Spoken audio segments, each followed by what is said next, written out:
गुजारिश ये है कि आज की प्रेस कॉन्फ्रेंस इस सिलसिले में है, जैसा कि आप जानते हैं चुनाव यहाँ होने जा रहे हैं, तो चुनाव से पहले कुछ चीज़ें वजाहत कर देनी ज़रूरी थी सरकार की तरफ से भी और चुनाव कमीशन की तरफ से भी। वो इस तरह से हैं कि 2011 की सेंसस के मुताबिक उन शेड्यूल ट्राइब को जिनको 1991 और 1999 में शेड्यूल ट्राइब दिया गया था, उनमें गुजर बकरवाल और गद्दी सिप्पी शामिल थे, जिन्हें 1991 में शेड्यूल ट्राइब दिया और 2011 में सेंसस करवाई गई। उस सेंसस के बाद 2022 में डिलिमिटेशन ऑफ कंस्टिट्यूएंसीज हुई, तो उनमें 9 सीटें गुजर बकरवाल के लिए रिज़र्व हैं।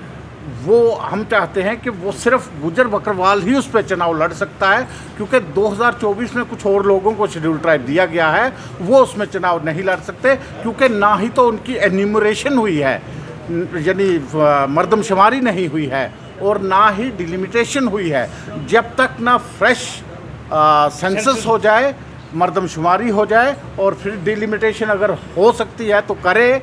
फिर ही इनको। और एक बात और वाज़ा तौर पे बता दूं कि सरकार ने पार्लियामेंट के अंदर और बाकायदा तौर पे कानून ये वज़ा किया है कि ये जो 2024 में जिनको शेड्यूल ट्राइब दिया गया है वो 10% अलग से दिया गया है और हमारा 10% अलग है। और ये कहा है, हर कोई जानता है, आप भी जानते हैं कि उस वक्त ये कहा गया कि ये 10% में किसी किस्म की मदाखलत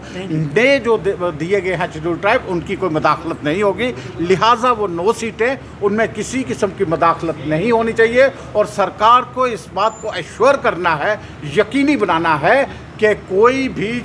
गुजर बकरवाल के बगैर इन कॉन्स्टिट्यूएंसीज़ में जो 9 कॉन्स्टिट्यूएंसीज़ रिज़र्व की गई हैं, कोई दूसरा आदमी फॉर्म ना भरे, किसी भी कैटेगरी का या जनरल कैटेगरी का फॉर्म ना भरे। Thank you.